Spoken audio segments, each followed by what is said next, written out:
Les femmes journalistes sont souvent exposées par leurs employeurs ou de tierces personnes dans le cadre de l'exercice de leur métier. Harcèlement par-ci et violation de leurs droits par-là.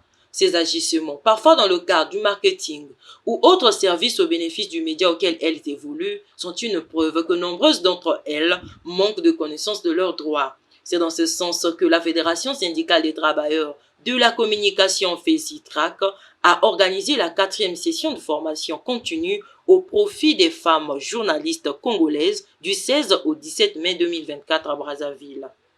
Durant 2 jours, les participantes ont été enrichies sur des concepts tirés du thème « Égalité des sexes », l'équité genre et sécurité des femmes journalistes dans les médias de Brazzaville. Mais déjà, la FESITRAC est là pour, on va dire, redynamiser, redonner la confiance aux femmes, redonner aussi le savoir. Il faut reconnaître que dans notre pays, lorsqu'on parle de formation, les gens ne viennent pas, les gens ne sont pas vraiment intéressés.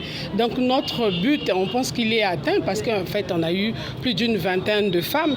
Et moi, je vais marteler sur ce point, pas les moindres, pas les moindres. Et au sortir de cette formation, je pense que chacune d'entre elles sera fière.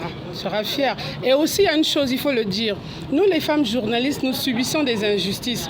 Nous avons le pouvoir nous avons le pouvoir et les opportunités de pouvoir dénoncer ce que nous subissons, donc nos injustices. Malheureusement, nous ne le faisons pas pour vouloir garder notre image, pour vouloir protéger nos patrons. Et au sortir de cette formation, je pense que chacune d'entre nous aura l'obligation, même le devoir de pouvoir aussi, pourquoi pas traiter ce genre de sujet lors des émissions, que ce soit radiophonique ou télé, tout simplement. À deux, le chemin est plus sécurisé que seul, telle est la réaction de Sandra Bakwika, journaliste évoluant dans un média de la place. À la fin de cette formation, elle retient aussi l'importance d'être dans un syndicat. À travers cette formation, il y a des droits dont j'ai pris connaissance que je ne connaissais pas du tout avant et que je me dis aussi qu'il y a un cadre juridique pour les faire respecter. Même si ce n'est pas à la justice de nous aider, après quand on est aussi le 4e pouvoir, c'est à nous de nous imposer perpétuellement. Et le syndicat qui est surtout là aussi pour nous soutenir. Donc à ces femmes journalistes-là, je leur dis qu'un chemin qu'on fait à deux est plus sécurisé qu'un chemin qu'on fait seul. Donc lorsque le besoin se présente, ou même avant que le besoin ne se présente, il faut peut-être essayer d'intégrer donc un syndicat qui puisse nous aider, qui puisse nous orienter aussi. On ne souhaite pas de connaître certains problèmes graves, mais lorsqu'on est dans un syndicat, on peut nous orienter déjà même par rapport au choix de carrière que l'on fait. Donc je trouve que c'est important d'intégrer un syndicat.